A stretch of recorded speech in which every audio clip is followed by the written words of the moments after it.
trim tsaka extend. Yun ang gagamitin natin. Meron akong 2D lang yan. So, gagawa tayo ng array muna yung gagamitin natin. So, gagawa tayo ng rectangle. REC, enter. Wala akong measurement. So, click lang ako sa path, circle, C, enter. Sige, circle ulit, enter. Paglayuin lang natin. So, move, M, enter. Select object, enter. Layo lang natin. Enter ulit para yung last na command, yun yung gagawin niya. So, nakalagay dito. Move natin. So, ito, gagamitin natin ay array. Balik muna tayo. Copy natin to. CO, enter. Select object, enter. Copy natin yan. Pantay mo na lang din. So, dito, parang pwede mo na mag-move yan. Mamaya, pagka ginamit mo na. Una natin gagamitin, rectangular array. Click mo lang tong array. Select object, enter. Yan. Matik gagawa na ng array niya ha, rectangular. Next naman, array na gagamitin natin ay path array. So, path array, evenly distribute objects copies along a path or a portion of a path.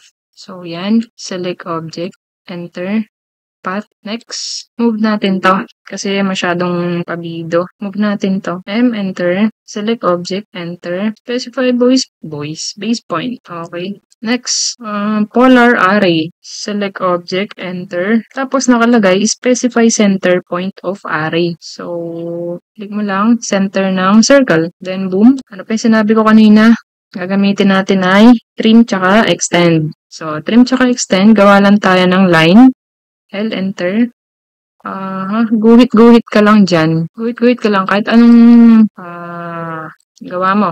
Okay. Gagamitin natin ay trim. Enter mo yung command, tr. Enter. Pag sinelect mo yan, nang wala kang pinipindot, madidelete yan. Okay? Boundary. Yung pinakamalapit na boundary, yun ang hanggang dun ang madidelete niyang trim.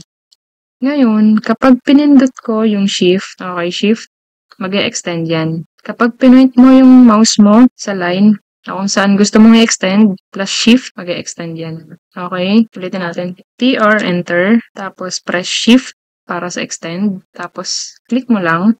Next, extend. Okay, di ba? Extend. Okay na yan.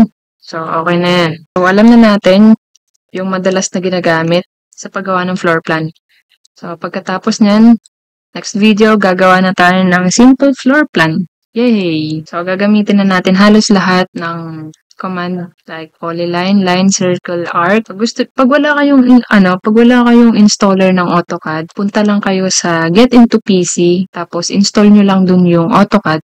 So, ang gamit ko ay AutoCAD 2021. Ito, AutoCAD 2021. Galing lang din to sa Get into PC. So, wala akong pang-license. Wala akong pang-license ng AutoCAD. Kaya, pwede kayo mag-download. Mag-download din kayo doon ng SketchUp. So, sa susunod, pag nakagawa na tayo ng simple floor plan, punta tayo sa SketchUp para sa 3D naman.